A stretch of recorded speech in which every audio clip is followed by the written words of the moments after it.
Deep in the snowy mountains of Hungary, in the year 1585, a child was born into nobility, her name Elizabeth Bathory. From an early age, she was not like the others, sharp-minded, poised, and unnervingly cold. Some say she smiled when animals were hurt. Some say she didn't blink when her nurse was whipped to death. She grew up, married a powerful warlord, and inherited a grand Countess castle. When her husband died in battle, she became the sole ruler, and that's when the darkness truly awakened. At first, Elizabeth obsessed over beauty. She feared aging more than death. She'd spend hours in front of mirrors, watching for the faintest wrinkle until one day, fate showed her something horrifying, and she liked it. Servant girl made a mistake while brushing her hair. Furious, Elizabeth slapped her so hard that blood splattered onto her hand. She stared at her skin. "It looks smoother," she whispered. "Younger." She began to wonder. Could blood preserve youth?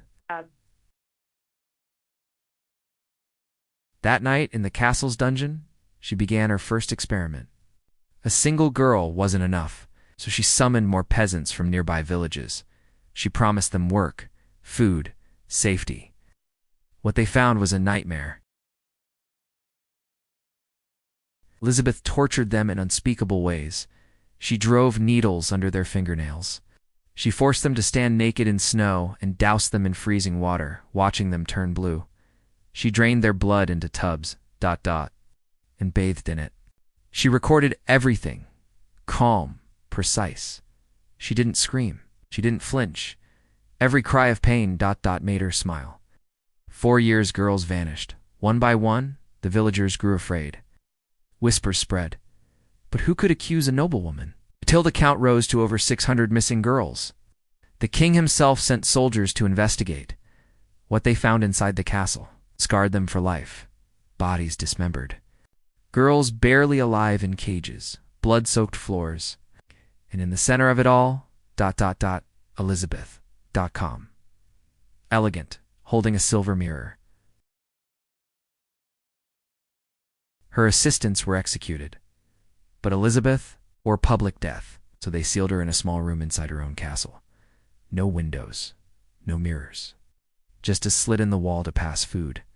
For 4 years she sat in silence. No blood, no youth, no escape. Until one day, the tray of food went untouched. She had died alone, in the dark, surrounded by the screams of her past. Final note. Some say her spirit still wanders, searching for beauty that never fades. She wasn't just killing for pleasure. She was trying to defeat death. But now, history knows her by a single name, the Blood Countess. Elizabeth Bathory, the most prolific female serial killer in human history.